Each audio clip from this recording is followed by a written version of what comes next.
Bonjour, bienvenue dans cette nouvelle vidéo.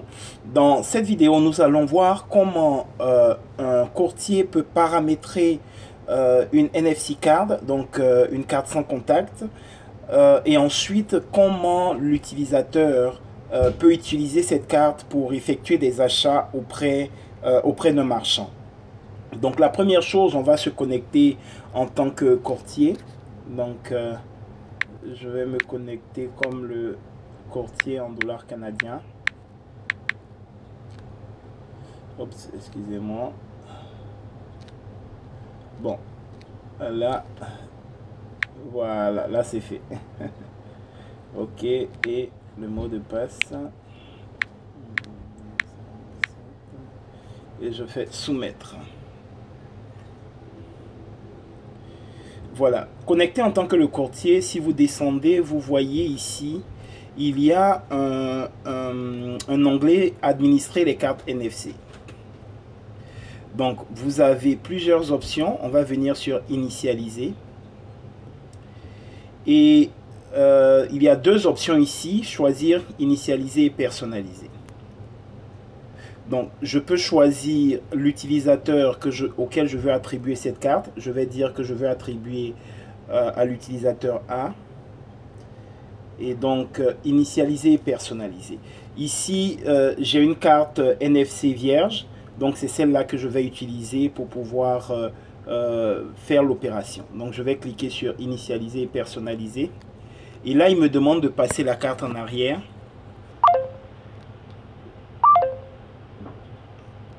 Donc, on me dit de réessayer. Ok. Attendez, on va essayer dans l'autre sens. Peut-être que ça va marcher.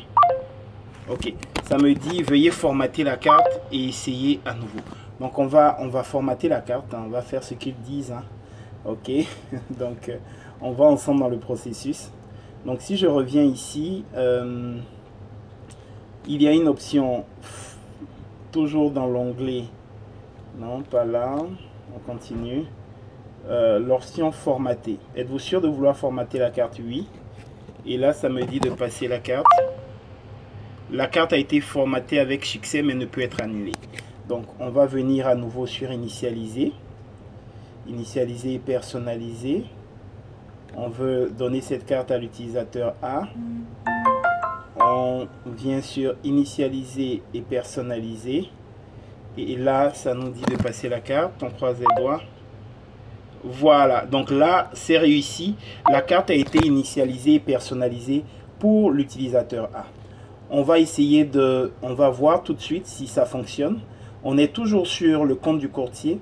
On va dire que le courtier veut recevoir un paiement. Donc, l'utilisateur A veut faire un paiement au courtier. Donc, la première chose, on va passer la carte pour voir. Bon, la carte a été passée. Donc, déjà, il faut mettre le montant, excusez-moi. On va dire 500 dollars canadiens. Suivant. Donc là, vous avez plusieurs options. Et je vais choisir l'option NFC. Ça me demande de passer la carte. Je passe la carte de l'utilisateur et vous voyez 500 dollars canadiens à partir pour l'utilisateur A. Donc, il va être débité de 500 dollars. Donc, il faut confirmer. Et là, le mot de passe de l'utilisateur est requis pour valider l'opération. Donc, à ce moment-là, le courtier remet son téléphone à l'utilisateur qui va rentrer son mot de passe. Et confirmer. Et voilà, le paiement a été effectué avec succès. On va aller également, on va faire l'opération dans l'autre sens. Disons que le courtier veut faire un paiement, donc donner un paiement, donner une somme d'argent à l'utilisateur A, donc paiement. Au compte in money, on va dire toujours NFC. Donc là, on passe la carte. Donc il effectue un paiement à l'utilisateur A. Il va entrer le montant. On va dire 500 dollars. Il faut bien qu'il rende l'argent qu'il a pris. Donc, effectuer le paiement. Et voilà. Donc, le paiement a été fait. Voici les détails du paiement. Les frais que le courtier va encaisser, les frais pour l'envoi à l'utilisateur 2,50 $. Dans ces 2,50 $, le courtier a 38 sous. Donc on fait confirmer. Et voilà, le paiement a été effectué avec succès. Donc voici ce qui conclut cette vidéo pour ce qui est des NFC cards. Je vous vois dans une prochaine vidéo, toujours dans l'exploration des fonctionnalités de l'application mobile pour votre plateforme e-money. Merci et à tout de suite.